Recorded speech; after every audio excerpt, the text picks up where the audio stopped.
And it is going to be beautiful. Look at it out there. It's gorgeous, isn't it? Maybe not so good if you're staring at a pile of bin bags, but not everywhere looks like that, it's important to say. We are going to talk about the bin strike. We're actually going to talk to one of our Conservative MPs in the area for Aldridge Brownhills, just on the border. And we're going to hear from people in Streatley, where one side of the street have had the bins collected because they're in Walsall, and the others really haven't, and it's piling up. So we'll get you the latest on the bin strike. Every day we hear from more and more and more people who are living in misery because of this. Conservative MP for Aldridge Brownhills, Wendy Morton, told the Commons it was unacceptable.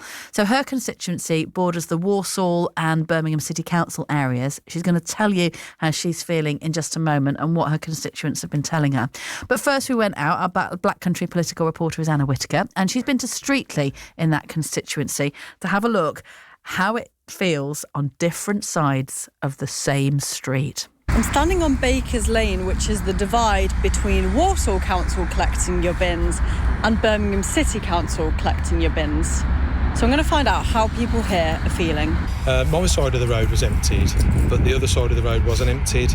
Our recycling hasn't been emptied, so now all of our recycling is sort of going into the one bin, which is a bit frustrating. You know, everyone's trying to keep green as much as they can. Everyone pays the council tax generally for an empty bin. Yeah, and it's not happening for a lot of Birmingham residents at the moment. Wendy Morton, the Conservative MP for Aldridge Brownhills. Good morning, Wendy. Morning. Morning. Thank you for coming on. What have your constituents been saying to you then about the ongoing strike and how it's affecting them? I think that my constituents are really worried. I've just overnight had comments about fly tipping, but when you live on the periphery, like Baker's Lane or in Streatley, you know, you are down in Feasy, you are on the edge of the Birmingham City Council area, so it's right on your doorstep. It's more than that though, isn't it? Because we're at greater risk of fly tipping, an increase in fly tipping, greater risk of our tips that my constituents pay for in the Walsall Borough being attempted to be used, and we have right on our doorstep in Britain's second city, 17,000 tonnes of waste. And politicians can argue. I'm raising it in the House of Commons because there's an impact on my constituents. But come on, guys, let's just get this sorted. There is a problem here. Reports of rats the size of cats. I don't want them coming over into Walsall. 20 plus days this has been going on for. And I just felt earlier in the week, and I said it in Parliament, the government, it feels like they're just washing their hands of the problem. It's time to get something done. Get the rubbish off the streets. It's a service that, residents, that council taxpayers so rightly judge a local council on. Yeah. OK, we'll come to what you want to get done in just a moment.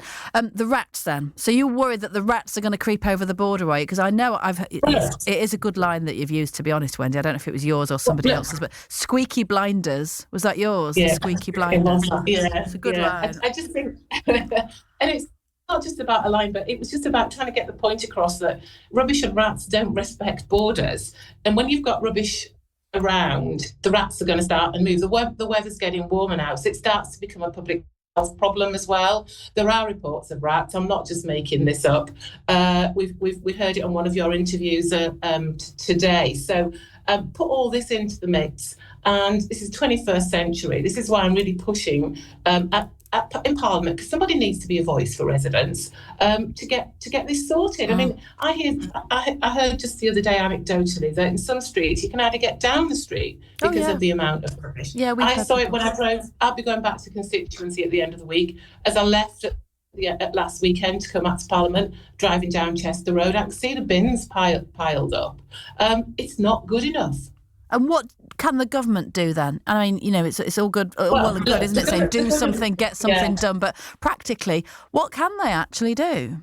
Well, the government tell me that, they said, it's a local issue. They don't really seem as if they want to get involved. But, they declared a major incident on Monday. It doesn't seem as if we've got any further. There were some suggestions that the local authority, should maybe seek support from neighbouring councils. But actually, that needs to be really carefully thought through, because if they are going to do that, who bears the cost of it? Because if they're pulling from Walsall, it shouldn't be a cost that our taxpayers bear. It shouldn't be a cost that our council bears. And I think there are a lot of other implications as well, if that's something that the government wants to do. I think the government, they need to really, really, really push at every level to get people around the table and get this issue sorted.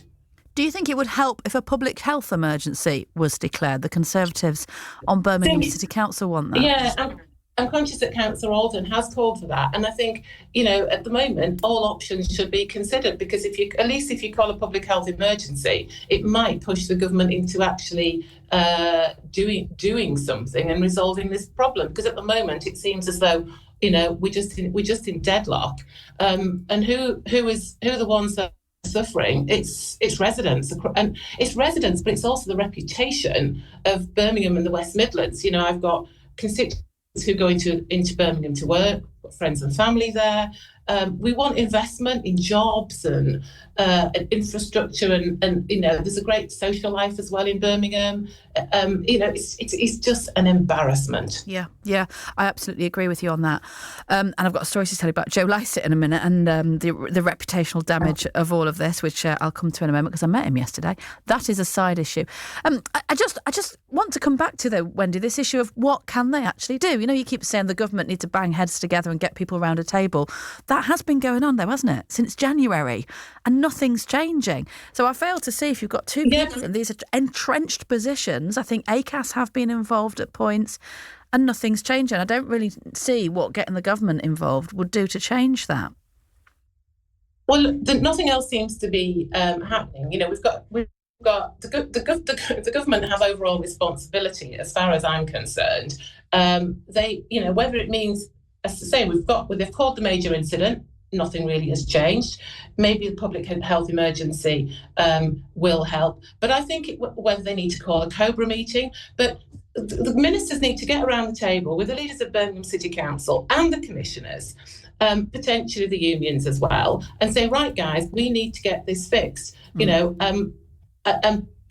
for every day that goes by, more and more rubbish is piling up. The reputation of Birmingham and the West Midlands is being impacted detrimentally, and that public health issue will start and increase, particularly, that's not in anybody's interest. Wendy, thank you. Good to talk to you, the Conservative MP for Aldridge Brownhills.